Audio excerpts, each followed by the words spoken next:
Nasionalisme Live Talk Show edisi hari ini juga disiarkan serentak oleh Lembaga Penyiar Publik Lokal LPPR Radio, anggota Persatuan Radio TV Publik Daerah seluruh Indonesia, atau yang kita kenal dengan Indonesia Persada.id, meliputi Ramapati, Kota Pasuruan, Jawa Timur, Suara Pasuruan, Jawa Timur, Selawi, Kabupaten Tegal, Jawa Tengah, Tangerang, Radio Banten, Gagak Lima, Blora, Jawa Tengah, Sasaraina, Mentawai, Sumatera Barat, Suara Ngawi, Jawa Timur, Dimensi Baru, Lampung Selatan, Lampung, Gema Bungo, Jambi, Radio DSB, Kabupaten Deli Serdang, Sendawar, Kutai Barat, Kalimantan Timur, Odan Batubara, Sumatera Barat, Suara Jombang, Jawa Timur, Radio Buyut Rukun, Tulung Agung, Jawa Timur, Pas Lampung Tengah, Lampung, Purbasora, Tasikmalaya, Jawa Barat, RSPD Ngada, Nusa Tenggara Timur, Suara Pacitan, Jawa Timur, Sawah Lunto FM, Sumatera Barat, Suara Madiun, Jawa Timur. Citra Lestari, Kabupaten Sukabumi, Jawa Barat, Merapi, Boyolali, Jawa Tengah, Radio Suara Kabupaten Ketapang, Kalimantan Barat, Buana Asri, Sragen, Jawa Tengah, Belambangan, Banyuwangi, Jawa Timur, Suara Kampar Riau, Bintan FM, Kepulauan Riau, Tutu Pandang, Tanah Laut, Kalimantan Selatan, Langkisau, Pesisir Selatan, Sumatera Barat, Deli Serdang Berseri, Deli Serdang, Sumatera Utara. RSPD Flotim, Flores Timur, Nusa Tenggara Timur, Suara Bono, Pelalawan Riau, Singosari, Brebes, Jawa Tengah, Singosari Top, Paguyangan, Brebes, Jawa Tengah, Hamau, Gunung Mas, Kalimantan Tengah, Suara Tabalong, Kalimantan Selatan, Top FM, Sukoharjo, Jawa Tengah, RSPD Labuhan Batu, Sumatera Utara, Rapa FM, Pakpak Barat, Sumatera Utara, Kartini, Jepara, Jawa Tengah. Bromo, Purbolinggo, Jawa Timur, Suara Banjarnegara, Jawa Tengah, Giri, Suara Wonogiri, Jawa Tengah, RTFM Temanggung, Jawa Tengah, Gema Saijaan, Kota Baru, Kalimantan Selatan, Purwodadi, Grobogan, Jawa Tengah, Bercahaya, Cilacap, Jawa Tengah, Radio Publik Kota Denpasar, Bali, Radio In Kebumen, Jawa Tengah, Suara Lamongan, Jawa Timur. Gemaran Nik Musi, Banyu Asin, Sumatera Selatan, Suara Banjar, Kalimantan Selatan, Solok Nan Indah, Solok, Sumatera Barat, Batara Barito Utara, Kalimantan Tengah, Gema Sudirman, Jawa Tengah, Radio Suara Kabupaten Kupang, Nusa Tenggara Timur, Suara Mapi Papua, Magelang FM, Jawa Tengah, Suara Bersujud Tanah Bumbu, Kalimantan Selatan, Suara Daksinarga, Gunung Kidul, Yogyakarta. Gemilang, Kabupaten Magelang, Jawa Tengah, Pesona Wonosobo, Jawa Tengah, Irama Purworejo, Jawa Tengah, Suara Kota Mataram, Nusa Tenggara Barat, Magetan Indah, Jawa Timur, Abdi Persada Provinsi Kalimantan Selatan, Praja Angkasa Trenggalek, Jawa Timur, Mako Suara Cita, Kota Malang, Jawa Timur, RSPD Asahan, RSAL FM Nganjuk, Jawa Timur. RSPD Kabupaten Halmahera Utara, Radio Suara Giri Menang, Lombok Barat, RSPD Saburai Jua, Suara Kota Mataram, NTB, Mahardika Bondowoso, Jawa Timur, Kanjuruhan Malang, Jawa Timur, Suara Bangkalan FM, Jawa Timur, Radio Suara Kupang, Nusa Tenggara Timur, Suara Giri Menang, Lombok Barat, Nusa Tenggara Barat, Bintan FM, Kepulauan Riau. Suara Jombang, Jawa Timur, RSPD Klaten, Jawa Tengah, Suara Kayu Bura, Kabupaten Parigi, Mautong, Sulawesi Tengah, Batanghari 98 FM Jambi, Basemah FM Kota Pagar Alam, Sumatera Selatan, Purwoboyo, Kabupaten Madiun, Jawa Timur, Suara Lamongan, Jawa Timur. Radio TV Publik Daerah seluruh Indonesia atau yang kita kenal dengan Indonesia Persada.id. Iya, selamat pagi. Senang sekali saya Yohana Elizabeth Hajadinata bersama rekan saya pagi hari ini adalah... Dan saya hari ini maunya jadi Reza Rahardian, tapi tampaknya tidak cocok dengan wajah dan suara saya. Jadi perkenalkan saya Sony Mongan kembali bersama Anda semua di Nationalist is Me. Salam Pancasila. Salam Pancasila. Iya, kami tidak lupa mengucapkan terima kasih untuk Kementerian Dalam Negeri, Yayasan Bentang Merah Putih, Yayasan Pandu Pemimpin Cinta Bangsa, Tanda Seru.id, Indonesia Persada, Nakal, Nasionalisme Radikal, dan Hotline Networking. Nah, berbicara pagi hari ini, temanya seperti biasa nih, tema-tema yang seru, tema-tema yang membuat kita penasaran, pengen tahu lebih dalam. Tetapi kita tidak memiliki kapasitas untuk membahas lebih dalam. Betul, ya, karena kita sebatas hanya mencoba untuk mengangkat semuanya itu, dan memang kita perlu orang-orang yang luar biasa untuk membahas, karena tema hari ini tuh luar biasa ya, karena memang kita bicara sesuatu hal, ya ya kalau saya mungkin masih ada di situ juga, pernah ada di situ juga, tapi kita bicara sesuatu yang akan kita hadapi ke depan. Makanya kita perlu orang-orang yang bisa membantu kita hari ini. Betul, Kak Yo? Betul, tapi Kak Amo atau Kak Sony nih ya, yang mengagumkan buat saya judulnya itu kalah panjang dengan namanya, Kak. Nah, itu dia. Karena title itu panjang banget. Betul. Makanya saya dari kemarin saya coba ngapalin, lihat narasumber saya ngapalin gini. Oke, ya udah kayaknya lebih simpel, ya udah kita panggil nama depan kan itu lebih lazim disebutkan ya. Tapi tidak apa-apa karena saya bingung. Wow, orang ini hebat sekali. Saya mau menyelesaikan S1 aja berusaha keras gitu ya. Melihat profil beliau, oh my God. Betul sekali. Jadi Luar kita biasa. beruntung ya, Kak. Betul. Oke, Pas kita banget sambut gitu ya. dulu ya pagi hari ini dengan Profesor Dr. Insinyur Ricardus Eko Indrajit, MSc, MBA, MPhil, ME. Waduh, panjang sekali. Selamat pagi. Selamat pagi Mbak Yo, Pak Sony, selamat pagi semua pendengar hotline luar biasa pagi ini. Selamat pagi Profesor. Saya panggilnya Ya. Prof Richard aja, lebih simpel, lebih Saya biasa dipanggil Dipanggil ya? Ekoji. Ekoji. Ya, karena nama Eko itu di Indonesia ada 923.000 orang gitu ya. Oke. Berarti dipanggil Ekoji ya. Ekoji. Saya Nah, nama itu- Saikoji kayaknya tuh. Iya, Ah, makanya saya bilang oke. karena dia profesor namanya Ekoji, kalau dia Ah. musisi namanya Saikoji. Saikoji. Ya, itu adik kelas mungkin ya. Oh iya.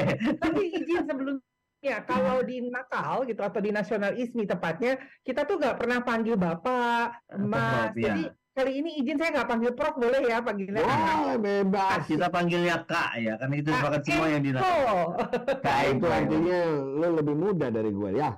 Asik. Kayak karena semua gitu ya, semua di nakal itu mau berapapun misalnya semua manggil Kak, termasuk ya itu tadi saya kalau disapa dengan panggilan Kak oleh Kak Yo, oke Kak Sony, Kak Amo, oke siap. Semua Kak. Ya. Semua Kak. Wah, Kak. Oke, temanya generasi muda Indonesia menghadapi transformasi dunia. Wow, ini berbicaranya bukan tentang Indonesia loh, tetapi tentang dunia. Dan Kak Amo tahu nggak, ini adalah salah satu buku beliau. Iya. Iya.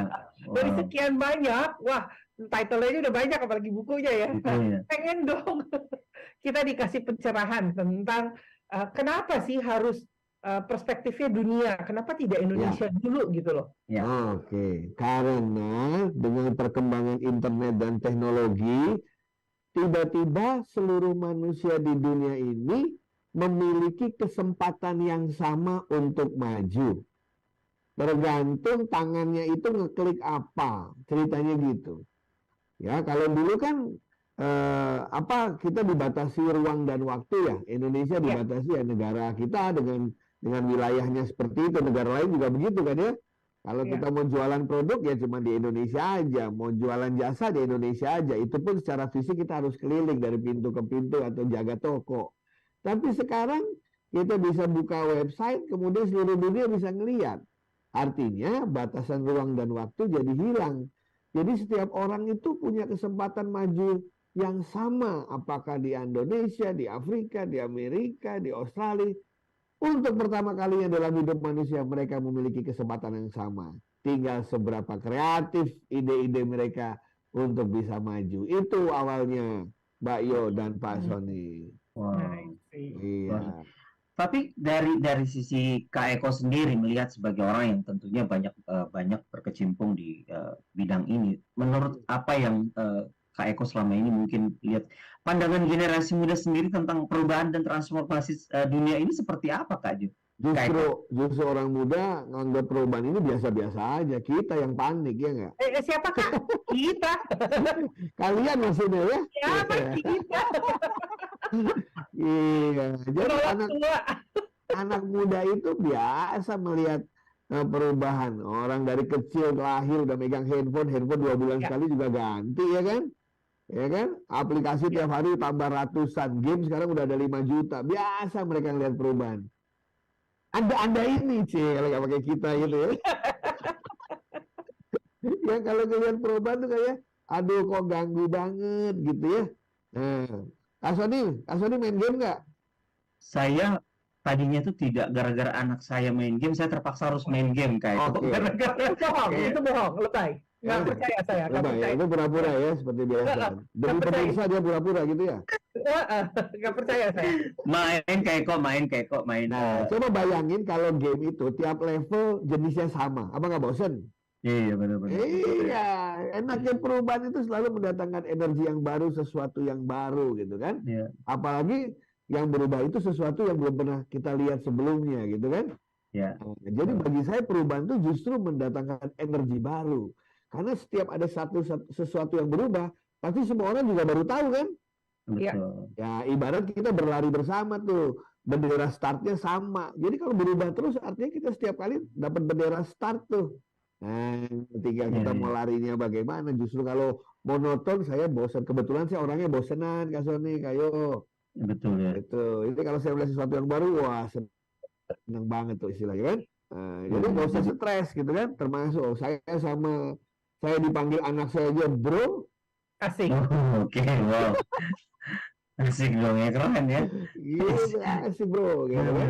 Gitu. Jadi istilah itu adalah energi menurut saya ya, energi. Iya. Dan saya melihat selama untuk ngomongin dunia nih Mbak Yo ya, itu banyak orang sekarang itu lomba-lomba nggak tahu tiba-tiba email saya penuh dari orang-orang dari mana-mana itu pengen berbisnis di Indonesia karena baru tahu kali ini dia Indonesia itu tidak sekedar banyak orangnya, tetapi kaya kulturnya, menarik wisatanya, banyak yang baru tahu sekarang, gitu kan?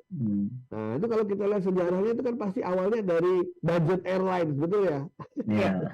Gara-gara budget airlines keluarlah budget hotel, bener kan? Iya. Gara-gara budget hotel keluarlah budget restoran, ya kan? Iya. Semua bisa saling kemana-mana sekarang itu, dan mereka jatuh cinta pada Indonesia. Dan selama pandemi itu, Bayo, emailnya lebih banyak karena mereka merasa dulu sempat datang ke Indonesia, pulang lagi, habis itu kena pandemi nggak bisa jalan. Betul. Nah, menuju akhir pandemi ini, wah makin banyak mereka yang ingin ke sini menjalin hubungan kerjasama dengan negara kita dan sebaliknya, katanya begitu. I see. Oh. Tapi ada satu tuh yang nggak bisa dibudgeting. Apa tuh? Pasangan hidup. Kalau itu malah jangan budget tipis, harus lebar. Ya, betul. Ya, katanya pacar mudah dicari, tapi cinta hanya sekali. Iya. Wah, benar sih. Gitu bro. Nah, Oke. Berbicara transformasi tadi kan, memang kita akui ya generasi yang Kak Amo bilang tuh generasi digital dan generasi yang lain gitu, bukan generasi kita, generasi yang lain itu generasi analog. Nah, bagaimana sih menyikapi ini, karena jujur biasanya mereka-mereka yang di analog itu selalu kata begini, aduh udah terlalu tua deh belajar gitu. Oke. Udah deh gitu loh. Sebelum saya jawab, saya mau kasih teka-teki dulu ke Mbak Yo dan Pak Sony ya. Oke. Bener nggak kalau Anda lihat yang namanya kakek itu sangat dekat sama cucunya, bener nggak? Iya. Opa oma sama cucu itu deket banget. Eyang sama cucu deket banget. Benar. Menurut Kak Sony atau Kak Yo, apa alasannya? Siapa dulu nih? Siapa dulu? Kak Sony. Kenapa ya? Opa oma, eyang, mbah itu deket sama cucunya. Kenapa?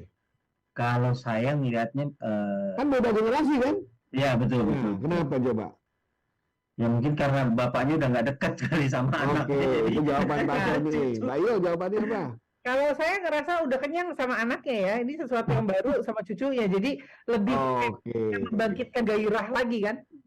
Jawabannya Mbak Yo sama Pak Sony ini, kalau saya kasih nilai dari nilai 100, saya kasih nilai 78. Asik. Oke. Oh, jawaban yang benar, kenapa kakek itu dekat sama cucu, eyang dekat sama cucu, opa oma dekat sama cucu, karena mereka punya musuh yang sama, bro.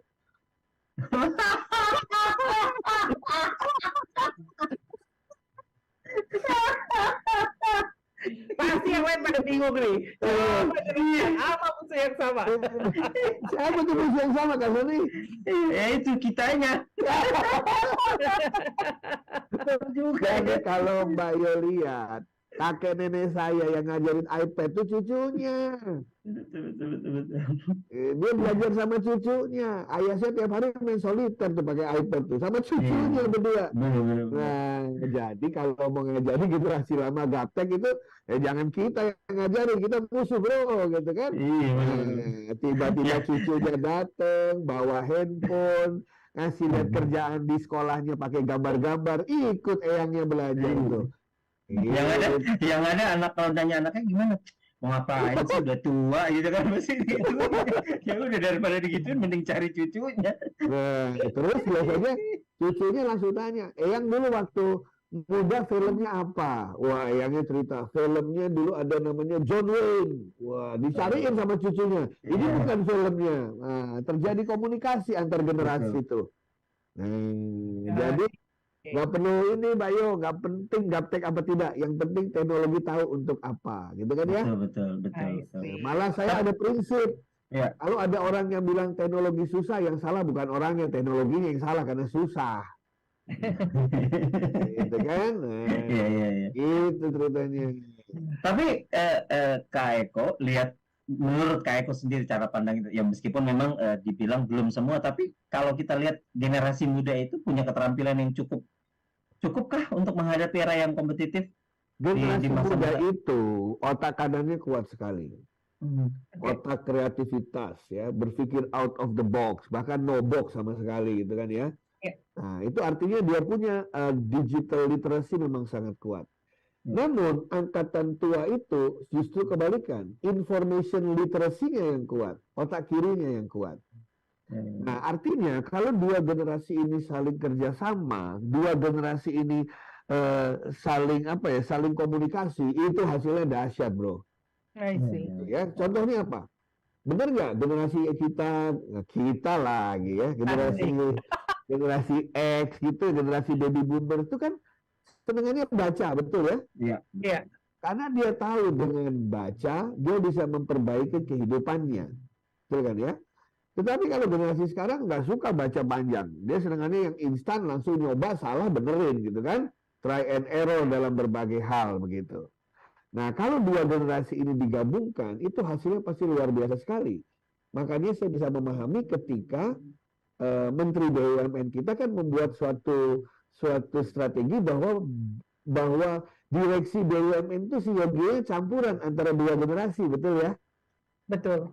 Karena di situ ketemu yang teknologi literate-nya tinggi dengan information literate-nya tinggi. Kalau itu dua-duanya digabungkan, bisa menciptakan banyak hal, begitu ceritanya. Tetapi sebetulnya kan kalau dari kedua generasi ini ya, masing-masing memiliki keegoan secara psikologis yang berbeda. Betul. Di mana juga itu kadang-kadang mempengaruhi tidak hanya psikologi usia, tetapi juga kultur budaya Indonesia. Betul. Nah, tanggapannya seperti apa nih jadinya nih? Itu biasa, ya kan?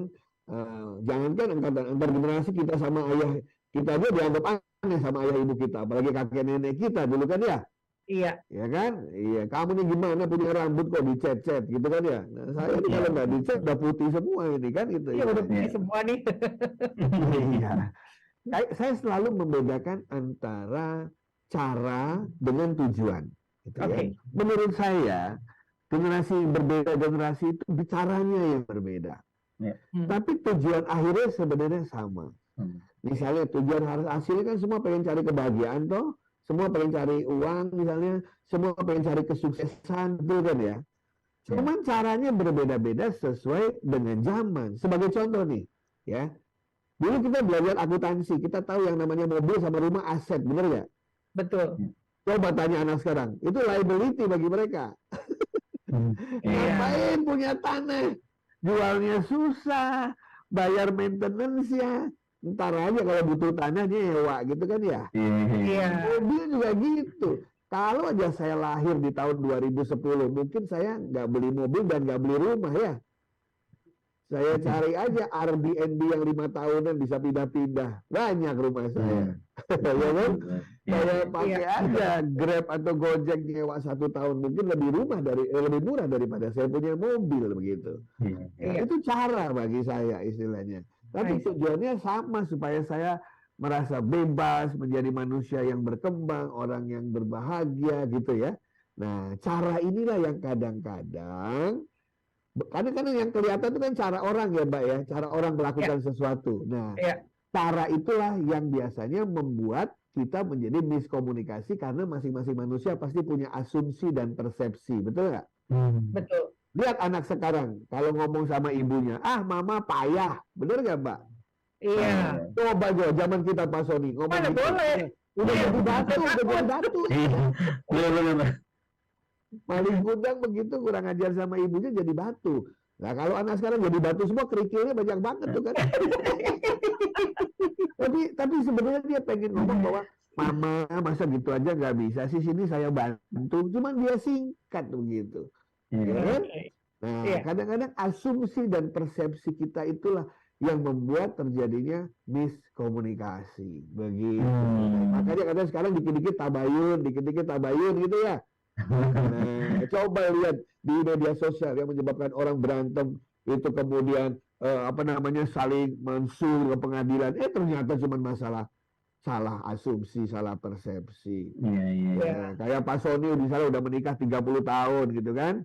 Tiba-tiba suatu hari Pak Sony biasanya pakai dasi wangi lebih dari biasanya gitu kan. Istrinya kan nanya, "Son, tumben lo hari ini rapi, mau kemana sih?" Gitu kan. Wah, ditanyain gitu kan marah Pak Sony. Kenapa sih nanya-nanya? Karena Pak Sony berasumsi istri kita curiga, bener nggak? Iya, betul. Padahal istri kita tuh cuma ngasih tahu, walaupun udah 30 tahun, saya masih memperhatikan kamu loh. Iya, benar. Itu yang terjadi antar generasi begitu. Jadi kadang-kadang kita itu melakukan sesuatu ke anak kita, memberi nasihat atau apapun dengan cara ayah kita memberi nasihat ke kita. Kagak jalan, bro. Betul, beda jalan. Mbak Yo dulu kalau dipanggil orang tua dikasih nasihat berdua saja, besoknya kan perilaku kita udah berubah kan?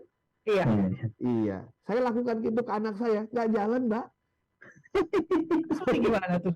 Nggak jalan. Saya coba 3-4 kali dengan cara ayah saya ke saya, nggak jalan. Akhirnya saya iseng sama istri saya, apa? Gimana kalau kita kasih nasihatnya lewat WA gitu? Oh, bayangin ya, saya sama istri saya nulis di WA itu satu paragraf 30 menit, bro. Kenapa? Soalnya takut banget salah milih kata.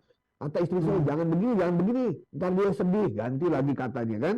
Oh jangan begini, kemarin anak tetangga bunuh dikasih kata gini gitu kan, diubah lagi. Nah nih Mas Sony, sudah 30 menit, kita sepakat kita kirim ke WA anak kita, isinya nasihat, oke? Dikirim centang 1, centang 2, warna putih 2, 3 menit kita tunggu. Tiba-tiba warna biru 2, deg-degan kita langsung kan, wah dia baca nih kan. 10 menit ditunggu, nggak jawab-jawab, tiba-tiba ada tulisan typing. Itu typing lama banget, nggak nyampe-nyampe ke kita gitu kan. Istri saya udah nyenggol saya, ya tuh kan, mati kan, dia marah kan. Akhirnya kayo Mas Sony, satu paragraf yang kita bikin setengah jam, setelah 30 menit, dia jawab. Tahu jawabannya apa? Oke. Betul. Itu terjadi kayaknya untuk semuanya. Betul kan? Sama teman saya kan, saya ngomong sama teman saya bilang apa? Kok lu masih untung dapat oke, gue cuma dapat jempol doang katanya gitu. Tetapi Mas Sony dan Mbak Yo, yang saya bingung adalah besoknya perilaku dia berubah.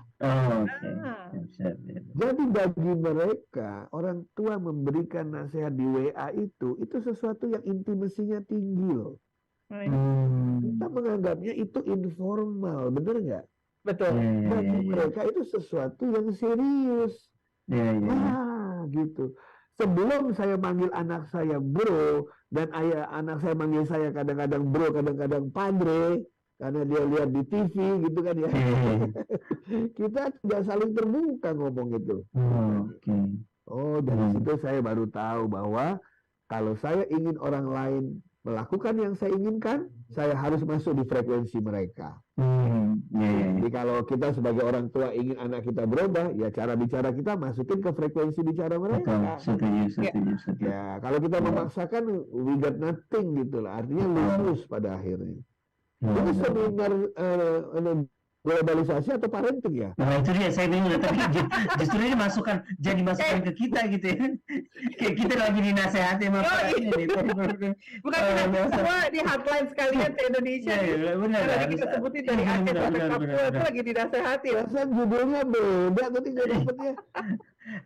Tapi justru saya melihatnya begitu, Kak Eko, bahwa ketika kita sudah, ya saya kan selalu diajarkan nih, saya selalu dapat satu kalimat yang bilang begini, bahwa tempat terbaik untuk anak-anak mendapatkan pelajaran sebelum mereka menghadapi dunia luar adalah di rumah, di dalam rumah, ya kan? Makanya begitu di rumah, ya. Itu mulai dari rumah. Ya. Ketika bapak ibunya sibuk, anak-anaknya punya pertanyaan dan bapak ibunya tidak menjawab, angkatan kita nggak ada masalah. Karena angkatan kita adanya di rumah doang. Tetapi angkatan sekarang kalau bapak ibunya tidak menjawab, dia tanya di medsos. Tiba-tiba dia mendapatkan bapak ibu yang baru, yang lebih perhatian dengan mereka. Habis itu nasihatnya masuk terus, benar atau salah. Betul. Karena ayah ibu saya sibuk, tapi ada orang yang memperhatikan saya di media sosial. Dan orang itu orang yang tidak kita kenal. Kita berdoa mudah-mudahan itu orang baik-baik, kan begitu. Iya, setuju. Nah, gitu. Berbicara transformasi tadi, kita sudah dapat wawasan hingga hanya di dunia digitalisasi, tetapi juga parenting. Pagi hari ini kita kenyang ya, jadi satu paket ya. Pak Eko, paket ekonomis.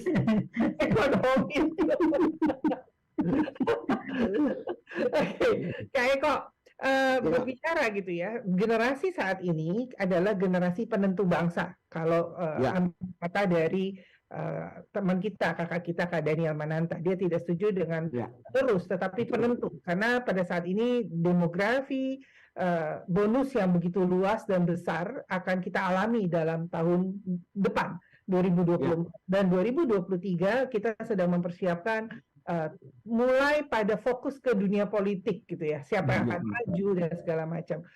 Tentu transformasi ini akan dimanfaatkan oleh berbagai pihak, baik itu yang positif, mungkin juga yang kurang positif ya. Nah, pemerintah, katakanlah Kak Sony juga pernah di dalamnya dari Kominfo, Siber Kreasi, terus bergerak dengan cakap digital. Tetapi yang kita lihat di lapangan, mungkin saya salah, tetapi masih kurang merata. Artinya masih banyak orang-orang yang belum cakap digital, tahu, tapi tidak cakap. Gitu ya. Nah, bagaimana sih transformasi ini sebetulnya harus bergerak secepat apa? Dan tadi itu, kalau main sama eyang sama cucu, itu mungkin ya masih darah, masih enak gitu. Tapi kita berbicara transformasi, kita tidak bisa mengatakan itu sebagai eyang dan cucu juga kan gitu loh. Karena ini luas sekali gitu ya, apalagi kita ngomong Indonesia khususnya. Nah, bagaimana sikap kita nih sebagai anak-anak nasionalisme gitu ya, yang membantu gerakan pemerintah sehingga transformasi tersebut bisa, kalau mana tuh tepat sasarannya gitu, cus gitu, terus pecah gitu kan. Nah, ya, kalau dari teori transformasi ya, dimanapun teori transformasi itu, yang akan mempercepat atau mengakselerasi transformasi itu memang leaders. Kalau ada leaders, ya. Dan leaders itu kalau ada pengikutnya dan pengikutnya itu juga militan dengan leadersnya, maka transformasi akan lebih cepat. Tetapi masalahnya kadang-kadang ya, karena sibuk-sibuk dunia politik, kebanyakan orang-orang Indonesia itu semua senang menjadi pengamat atau menjadi politikus. Sehingga artinya apa?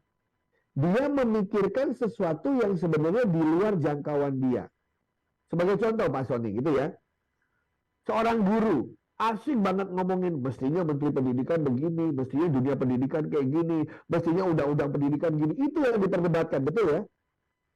Itu kan sesuatu yang di luar kendali dia, benar nggak Pak Sony? Betul. Tapi sebagai seorang guru, apa yang ada di kendali dia? Dia bisa mengubah kelas dia, benar nggak? Dia bisa mengubah peserta didiknya. Dia bisa mengubah anak-anak dia di rumah. Itu berada dalam kontrol dia. Jadi sebenarnya sederhana aja. Pasti dalam kehidupan ada yang bisa Mbak Yohana kontrol, ada yang bisa Mbak Yohana tidak kontrol, itu ya. Tidak usah habiskan waktu mikirin yang tidak bisa Anda kontrol. Artinya itu bukan panggilan hidup kita, itu panggilan hidup orang lain. Tapi Mbak Yohana bisa melakukan A, B, C, D, E dengan segala talenta yang dimiliki. Lakukan itu. Nah, kalau paradigma itu dilakukan oleh semua orang, nanti kan semua akan mendapatkan sesuatu dari orang lain. Dan itulah anak-anak muda sekarang. Banyak anak-anak muda sekarang yang dibilang orang lain dinilai seperti apatis begitu ya. Ada malah kan yang bilang anak muda sekarang tuh cuek, agnostik dan lain sebagainya. Ternyata tidak. Kenapa? Karena dia sibuk fokus untuk mengubah apa yang dia bisa ubah dalam diri mereka, dalam kontrol mereka. Gitu.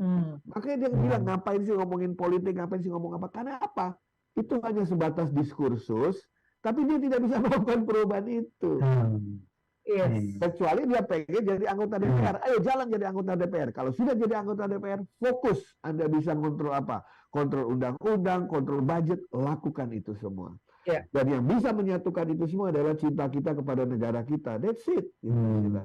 Itulah kesamaan kita. Cara bisa 1001 cara. Tetapi yang menyatukan kita itu ya, rasa cinta kita itulah yang akan menyatukan kita semua. Nah, jadi bagian yang penting itu tadi, kalau kita punya kesamaan, apa itu kesamaannya? Caranya bisa 1001 cara. Gitu. Kalau masalah ada yang positif, ada yang negatif biasa. Nggak ada setan kalau nggak ada malaikat, kan ya? Atau mungkin bisa jadi karena generasi kita ini yang tadi Kak Yo bilang generasi bukan generasi penerus tapi generasi penentu. Apa karena mereka kurang pemahaman tentang sosial politik atau apapun sampai mereka nggak tertarik? Penentu ya, kalau penentu itu kan artinya kita ada di persimpangan jalan nih kan ya. Kita mau ke negara yang apa? Saya beberapa kali menanyakan begini. Kita dari dulu selalu terlelap dengan mengatakan bahwa kita sebenarnya nggak ngapa-ngapain sukses negara kita karena sumber daya alam, betul? Betul. Sekarang saya tanya, Malaysia punya minyak nggak ya? Punya nggak Pak Sani? Ada Petronas kalau nggak salah. Nah, enggak, minyak di dalam bumi ada minyak nggak? Nggak ada.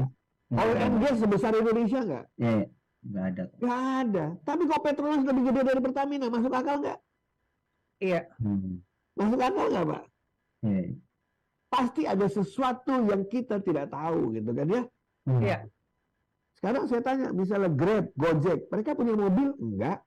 Mereka punya supir, karyawan? Enggak. Loh kok bisa jadi unicorn? Berarti buku ekonomi koperasi yang kita pelajari dulu bahwa untuk bisa sukses harus punya 5M, udah berubah dong. Masih ingat 5M? Man, money, mesin, materials, method itu ya? Karena ada negara yang nggak punya minyak, tapi kok bisa punya perusahaan minyak yang mendunia? Setelah diselidiki ternyata apa? Oke, saya boleh nggak punya minyak, tetapi saya punya pengetahuan. Siapa yang punya minyak? Saya punya pengetahuan. Negara mana yang punya investor untuk urusan oil and gas? Saya punya pengetahuan. Negara mana yang punya tanker? Saya punya pengetahuan. Negara mana yang butuh minyak? Saya mainkan semua pengetahuan itu dan jadilah sebuah perusahaan. Makanya itulah yang dikatakan knowledge based society. Anak-anak muda sekarang dalam persimpangan jalan. Kita akan balik lagi ke resource based society atau knowledge based society. Pernah dengar society 5.0 ya Pak ya? Iya. Yang dikeluarkan oleh Jepang. Banyak orang nggak banyak yang nggak mengerti ini Pak Yo. Begini, 5.0 itu di Jepang itu semua teknologi dipakai, gitu ya. Mereka kira itu karena Jepang itu negaranya canggih, modern dan lain sebagainya. Bukan. Mereka membuat teknologi aneh-aneh itu karena survival. Tahu kenapa, Mbak? Jepang itu mengalami yang namanya aging society. Tahu aging society ya? Jumlah orang tua lebih banyak dari jumlah anak muda. Artinya, jumlah orang tidak produktif akan melampaui jumlah orang yang produktif. Oke? Sekarang saya tanya, terus yang nganterin orang tua ke rumah sakit siapa? Jalan sendiri. Yang nganterin makanan ke rumah siapa? Nah, nggak ada yang mau anak muda, orang kekurangan kok di industrinya. Robot berarti. Nah, betul sekali. Makanya mereka ciptakan drone untuk nganterin obat dari klinik ke rumah orang tua itu. Makanya mereka ciptakan mobil tanpa supir. Karena nggak ada yang mau nyupir, sehingga orang tua masih bisa mobilisasi. Makanya mereka ciptakan robotik. Supaya yang ngangkut-ngangkut bahan berat itu, karena nggak ada lagi orang mau jadi kuli ngangkut-ngangkut bahan berat dan lain sebagainya. Jadi teknologi itu mereka pakai untuk menyelesaikan masalah sosial. Di Indonesia terbalik, bukan Iya, aging betul. society, tapi bonus demografi. Kadang-kadang kita mau pakai drone, kita mau pakai robotik. Ntar dulu, mau pakai robotiknya untuk apa? Kebalikannya Jepang, sana aging society, kita bonus demografi. Kebalikannya, orang yang produktif melampaui orang yang tidak produktif. Ini kan kesempatan besar ya kan? Kalau sampai nggak ada lapangan pekerjaan atau generasi muda ini tidak punya ide, tidak punya knowledge bagaimana mencari uang, menjadi beban demografi. Itulah persimpangan jalan yang dimaksud. Bisa bayangin nggak kalau semua anak muda berpikir saya akan jadi pegawai negeri. Nah loh. Atau saya ingin menjadi pegawai perusahaan. Sementara perusahaan semua berusaha untuk efisien dan pegawai negeri dibatasi.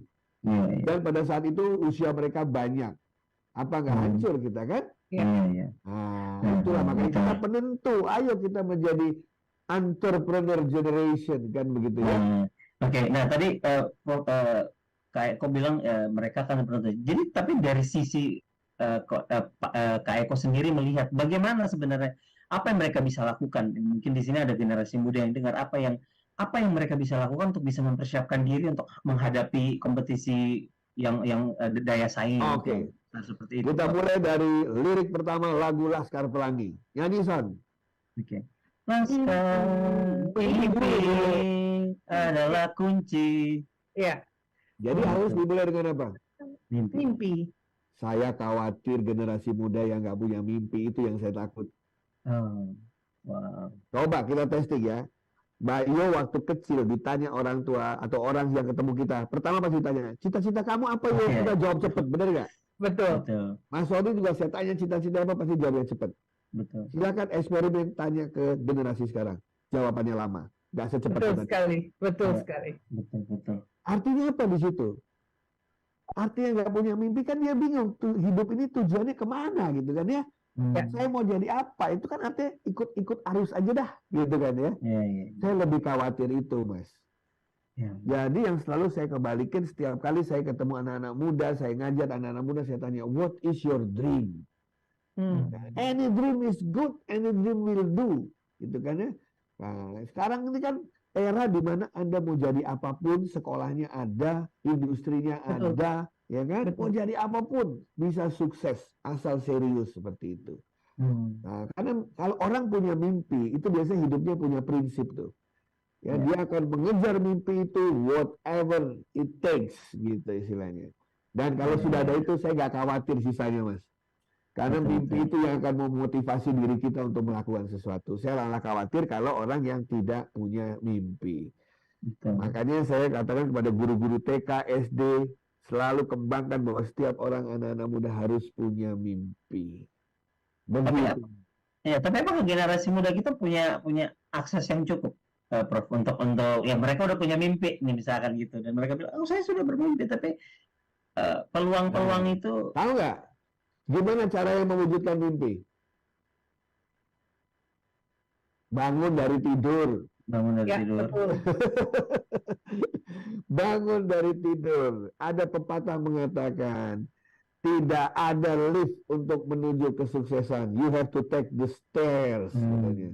Anda harus naik tangga, Anda harus bekerja, Anda harus do something gitu kan ya. Gak ada jatuh dari langit. You have to do something. Dan saya katakan, do something sekarang, itu kemungkinan berhasilnya 10.000 kali lebih cepat dari dulu. Dulu dari beasiswa susah, Mas. Iya. Sekarang beasiswa berhamburan, malah banyak yang nggak mau ngambil. Setuju. Dulu kalau diam di rumah belum tentu dapat uang. Sekarang bikin website bisa dapat pemasukan ke, ya itu cuma masalah mau dan bisa. Sama mimpinya ya maaf ya tanpa bermaksud untuk mendiskriminasikan satu instansi tertentu bukan, tapi ada satu teman saya pernah gitu, jadi dia ikut wawancara untuk S2 di luar negeri gitu. Ya. Pertanyaannya simpel, akhirnya dia nggak lolos gara-gara itu. Dia ditanya, nanti setelah kamu selesai kuliah di luar negeri, kamu akan kembali, apa yang akan kamu lakukan? Saya mau jadi PNS. Nah, ini jelas. Ya sebenarnya nggak salah, maksudnya PNS itu kan bukan suatu hal yang hina atau apa, enggak. Cara mencapai mimpi kan gitu. Iya. Ya. Iya. Tapi menarik begini, tadi kita melihat dua contoh antara Jepang dan Indonesia. Sementara di mata kita gitu ya, mungkin balik lagi tidak saya doang, tetapi saya rasa mewakilkan. Kita melihat Jepang itu akhirnya menjadi negara yang transformasi digitalnya begitu cepat, Ya, teknologinya begitu hebat. Ya. Dan akhirnya kita kayak merasa harus seperti mereka, mengejar. Betul. Nah, Itu sementara kalau kita lihat kebutuhan ini beda, gitu kan. Kalau dari yang dijabarkan tadi ini kebutuhannya beda. Nah, apakah salah gitu?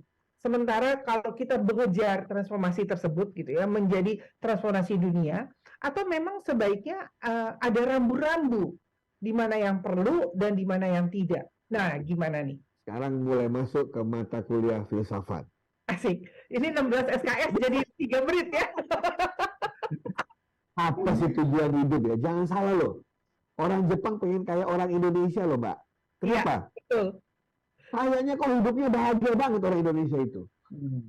Ya, saya boleh nggak cerita suatu pengalaman pribadi yang terjadi benar-benar dalam hidup saya?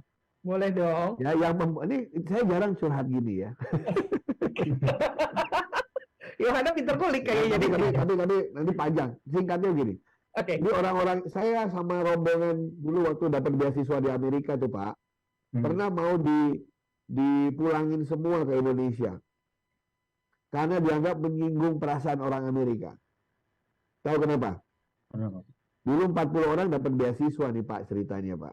Kita ke sana ke Amerika. Itu TOEFL-nya belum ada yang lewat 550 Pak. TOEFL-nya masih 450, 460 gitu kan ya. Tapi untuk ngambil S2 kan 550. Makanya kita kan belajar Inggris dulu dong Pak Yo. Iya. Ya kan? Setahun kita belajar bahasa Inggris.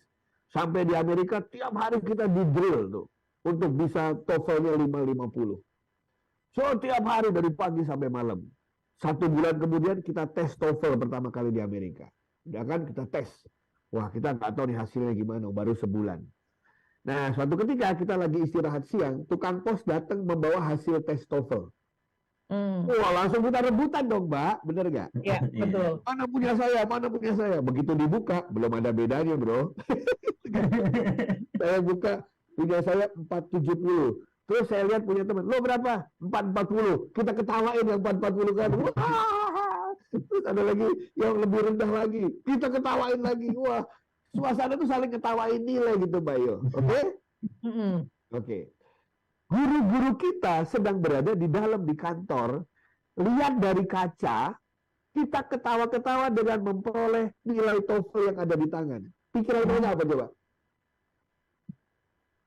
Wah, mereka lulus semua. Usaha kita berhasil. Oke? Ya. Mereka tuh di dalam peluk-pelukan. Usaha kita mati-matian berhasil. Lihat mereka di luar senang-senangan gitu kan. Begitu tahu tidak ada satupun yang lulus, kita tuh mau diusir pulang. Dikirain kita tuh melakukan physical jokes.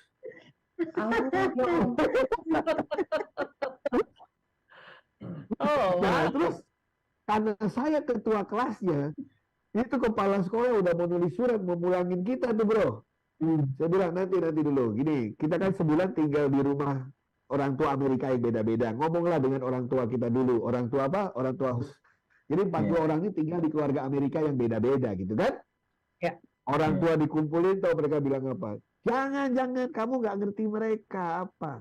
Saya melihat orang Indonesia itu mensyukuri apapun yang dapat. Gitu. Wow. Ada yang kemarin itu paspornya hilang, ketawa katanya. Ya. Terus ada mobilnya diderek lagi parkir, tiba-tiba mobilnya nggak ada, ketawa gitu. Wow. Sampai ada yang kecelakaan mobilnya berguling 3 kali, malah foto-foto katanya gitu kan. Jadi mereka, mereka bilang, you know what? Apa? Saya ngelihat Anda semua tuh kayak Amerika 40 tahun yang lalu. Kayak film Little House on the Prairie kata dia gitu. Dimana kita tuh mensyukuri apapun yang ada dengan segala keterbatasan kita dan lain sebagainya. Justru mereka yang stres, Mbak. Jadi kalau ditanya filsafat, hidup itu mencari apa ya? Katanya hidup itu mencari kebahagiaan. Kebahagiaan itu kan pencerminannya senyum, ketawa, gitu kan? Hidup bersilaturahmi. Jadi sebenarnya kalau saya lihat, kalau kita bisa menata kita menjadi suatu masyarakat yang harmonis ya, it's a heaven on earth, Mbak. Iya. Teknologi itu kan bukan tujuan, teknologi itu cara, begitu kan ya. Makanya saya bilang, kenapa mau diperbudak teknologi? Bodoh banget. Kita dong yang memperbudak teknologi, orang kita yang bikin kok, gitu kan. Gimana teknologi bisa membuat kita lebih harmonis, kita lebih sejahtera, kita lebih saling menghormati, itu baru cerdas, gitu. Wow, keren Itu kan sekali. jadi kayak motivator ya. Kan satu paket Satu paket Ekonomi. pakai kata semua. Jadi harus semua. Masih belum ada yang keluar kan, berarti keluarin lagi. Iya. Ini kan udah mulai mengorek-ngorek ini ya, masa lalu. Ya, gitu ceritanya. Dari saya mungkin ini sebuah jadi kan tadi kalau kita balik lagi tadi Prof bilang kalau kita berdua ditanya zaman kecil tuh ditanya mimpinya apa, cita-citanya apa, pasti langsung jawab. Nah kan generasi sekarang tuh mikir, kira-kira dari Prof sendiri bagaimana sih sebenarnya cara supaya generasi muda kita ini punya semangat dan motivasi ya untuk perbanyak role model, Pak. Perbanyak role model. Dulu kan kita pengen jadi apa karena punya role model ya, Pak ya. ya. Walaupun role model itu saya nggak tahu nama orangnya. Saya dulu pertama kali cita-cita pengen jadi pilot, Mas. Kayaknya tuh keren banget dia pakai seragam gitu kan di depan, sophisticated. Wah, seneng banget deh kayaknya. I don't know the name gitu ya. Tapi melihat dari bagaimana dia tiap hari berpakaian, cara dia datang itu menerbangkan orang, kayaknya kok asik gitu. Saya pengen jadi itu. Itu aja kadang-kadang. Tapi berbagai role model memang setuju sekali gitu ya. Kadang-kadang tugas kita ini pada akhirnya yang lebih dulu usianya harus memberikan contoh dan role model yang baik gitu. Betul.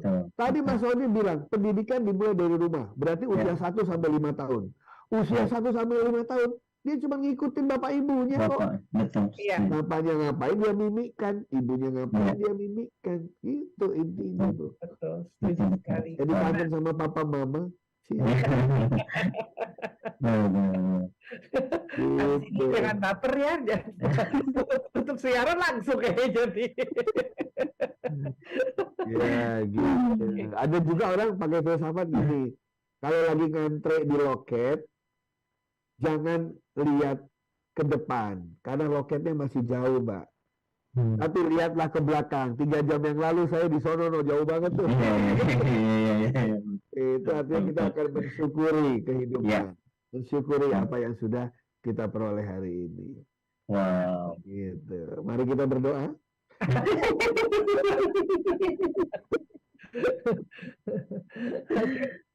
Gitu. Berbicara lagi nih transformasi dan segalanya, ada model-model. Indonesia tentu akan melihat model kepada negara-negara yang lebih dahulu. Contohnya tidak hanya Jepang ya, tetapi banyak di poin-poin lain. Paling sederhana saat ini lagi heboh nih yang namanya AI, AR, pokoknya segala yang berbau-bau gitu ya. Nah, tetapi penerapannya di dalam kehidupan masih sangat itu tadi kayak nonton film Little House gitu yang 40 tahun yang lalu itu terjadi beneran.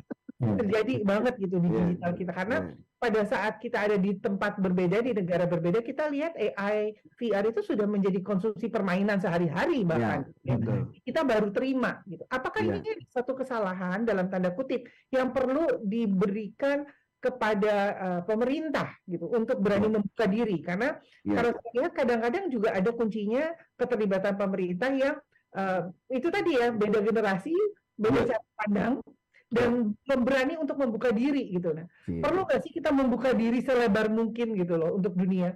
Kayaknya kalau difokusin saya udah mulai tahu ke arah kemana nih Mbak Yun. Dilarang menyebutkan nama. Oke. Jadi kalau kita bicara teorinya Carol Dweck mengenai growth mindset, gitu ya. Ya. Jadi Carol Dweck itu kan melihat ini kok ada manusia yang sukses, ada yang biasa-biasa saja.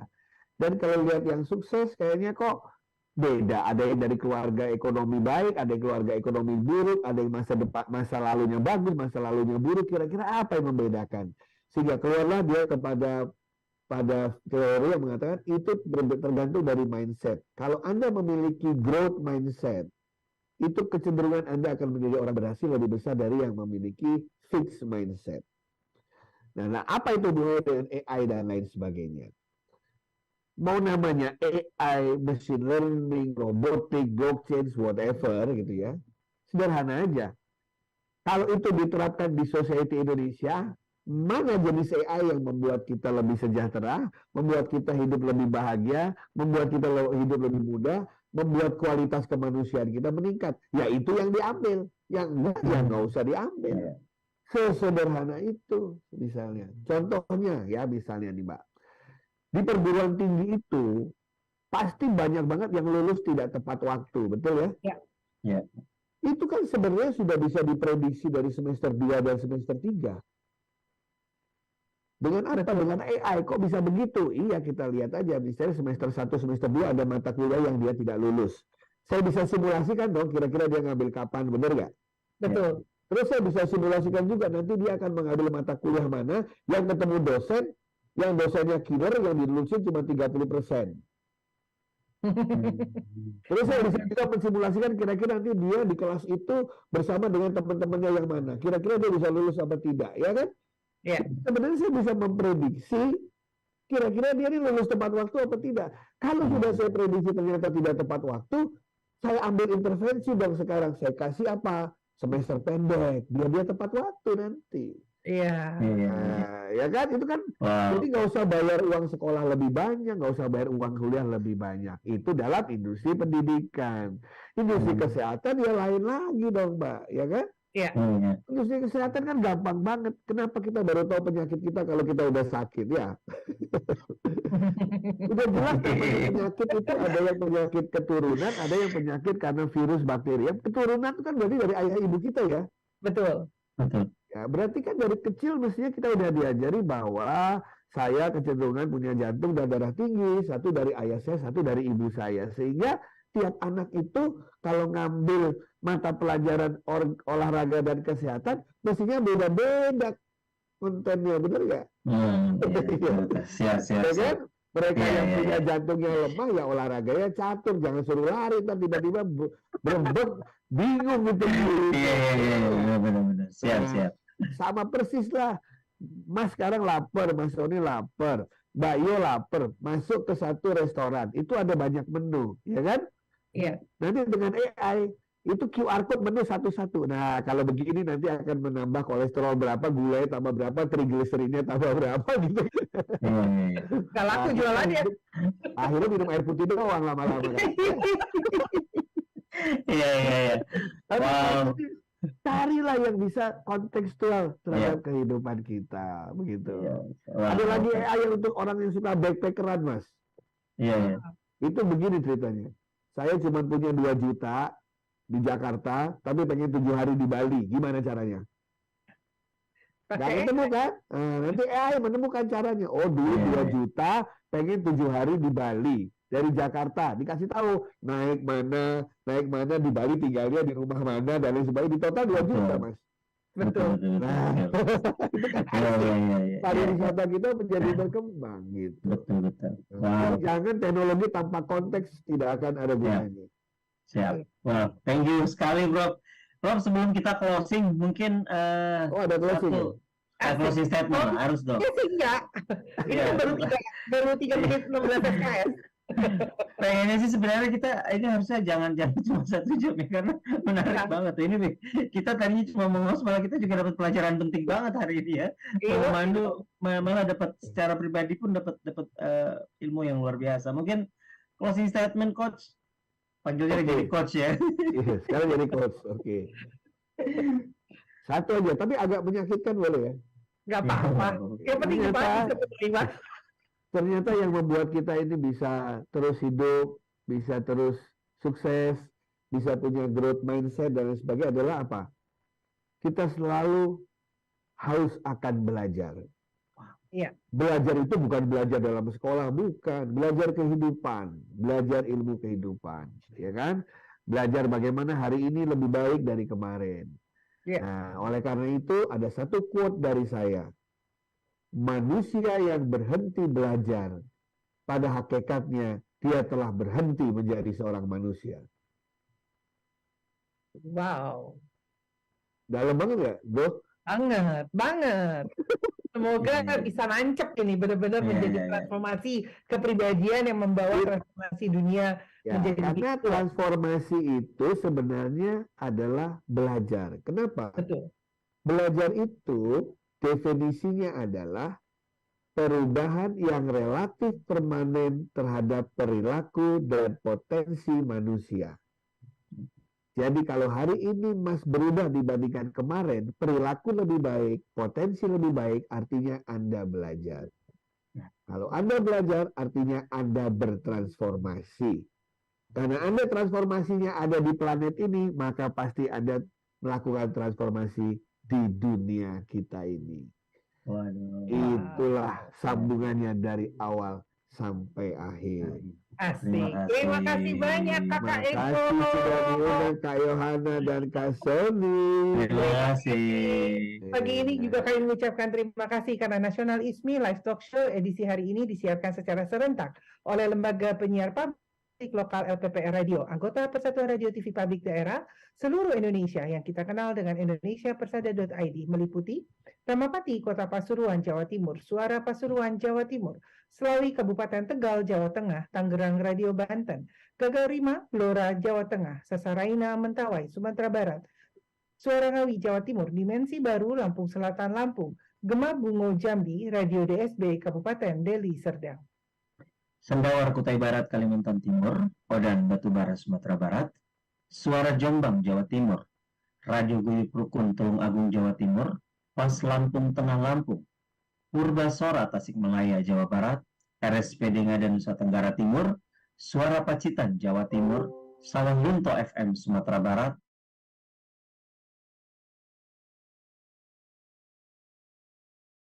Bali, Jawa Tengah, Radio Suara Kabupaten Ketapang, Kalimantan Barat, Buana Asri, Sragen, Jawa Tengah, Belambangan, Banyuwangi, Jawa Timur, Suara Kampar Riau, Bintan FM, Kepulauan Riau, Tuntung Pandang, Tanah Laut, Kalimantan Selatan, Langkisau, Pesisir Selatan, Sumatera Barat, Deli Serdang Berseri, Deli Serdang, Sumatera Utara.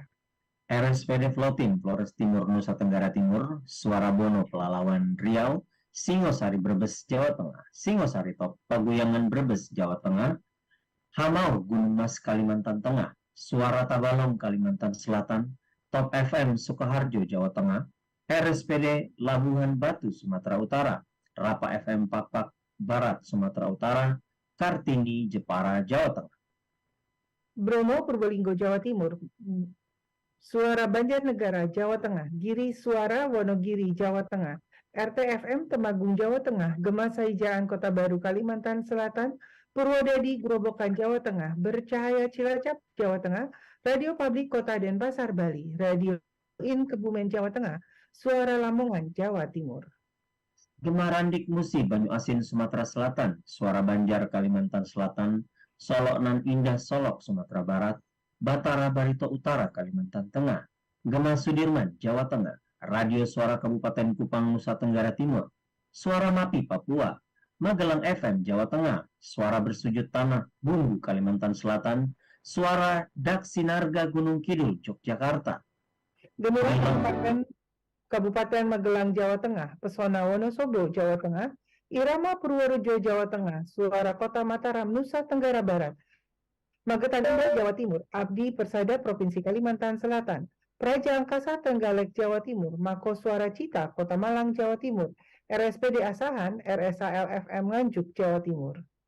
RSPD Kabupaten Halmahera Utara, Radio Suara Giri Menang, Lombok Barat, RSPD Saburai Jua, Suara Kota Mataram, NTB, Mahardika Bondowoso, Jawa Timur, Kanjuruhan Malang, Jawa Timur, Suara Bangkalan FM, Jawa Timur, Suara Radio Suara Kupang, Nusa Tenggara Timur, Suara Giri Menang, Lombok Barat, Nusa Tenggara Barat, Bintan FM, Kepulauan Riau, Suara Jombang, Jawa Timur, RSPD Klaten, Jawa Tengah, Suara Kayubara, Kabupaten Parigi Mutong, Sulawesi Tengah, Batanghari 98 FM Jambi, Basema FM Kota Pagar Alam, Sumatera Selatan, Purwoboyo, Kabupaten Madiun, Jawa Timur, Suara Lamongan, Jawa Timur.